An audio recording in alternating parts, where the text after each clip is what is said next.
आज हम चर्चा करेंगे कि भारत में हरित क्रांति के जनक कृषि वैज्ञानिक एम.एस. स्वामीनाथन के बारे में, जिन्होंने साल 2024 में भारत रत्न प्राप्त करने की जिनको घोषणा की गई है। नमस्कार, मैं रविशंकर।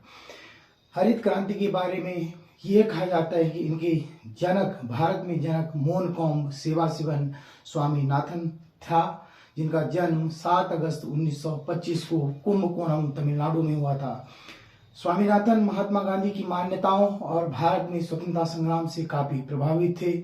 शुरुआत में उनका इरादा चिकित्सा क्षेत्र में पेशा अपनाने का था, लेकिन 1942-43 में अकाल पड़ने के कारण और उसके बारे में जब उन्हें सूचना मिली तो उनका मन बदल गया और कृषि उद्योग को बढ़ाने में उनकी इच्छा जागृत होने लगी।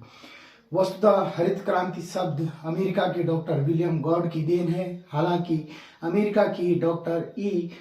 नॉर्मन बोरलॉग को विश्व में हरित क्रांति का जनक माना जाता है, जिन्हें नोबेल पुरस्कार कृषि के क्षेत्र में भी दिया गया है।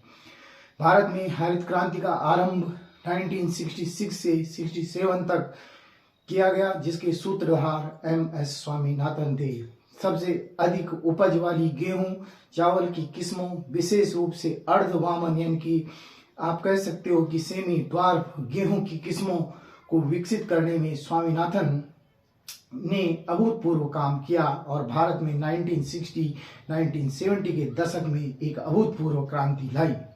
स्वामीनाथन को यहीं तक नहीं, मन्नार की खाड़ी में समुद्री जीव मंडल और समुद्र तल के नीचे धान की पारंपरिक खेती को उपजाने के लिए कुटनाड को विश्व स्तर पर उन्होंने कृषि विरासत स्थल के रूप में मान्यता प्रदान करवाने में एक महत्वपूर्ण भूमिका अदा की है। आपकी जानकारी के लिए मैं ये भी बता दूं कि हरित क्रांति का सबसे महत्वपूर्ण जो क्षेत्र है वो स्वामीनाथन की रिपोर्ट है। इसके अंतर्गत गौर से सुनिएगा, कृषि क्षेत्र में संकट के आंकड़ों का आकलन यह रिपोर्ट प्रस्तुत करती है। इसके अलावा न्यूनतम समर्थन मूल्य, जिसे एमएसपी आप कहते हैं, इसका महत्वपूर्ण अंग है, जिसमें एमएसपी औसत उत्पादन लागत का कम से कम 50% अधिक होना चाहिए। यह आज भी किसानों की मांग है।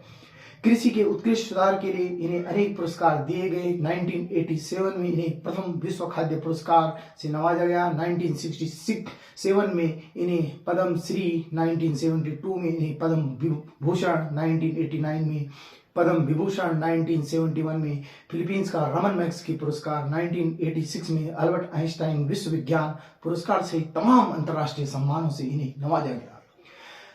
इन्होंने, स्वामीनाथन ने सी. सुब्रमण्यम और बाबू जगजीवन राम के साथ कृषि के क्षेत्र में, जो कृषि मंत्री थे, अनेक महत्वपूर्ण एक प्रकार से कार्य किए। अंत में इनके बारे में यही कहा जा सकता है कि हरित क्रांति एक ऐसा कार्यक्रम था जिसने केमिकल जैविक तकनीक के उपयोग से धान और गेहूं के उत्पादन में भारी इजाफा लाने का मार्ग प्रस्तुत किया और इन्हीं सब कारणों से इन्हें 2024 में भी भारत रत्न देने की उद्घोषणा की गई है। नमस्कार।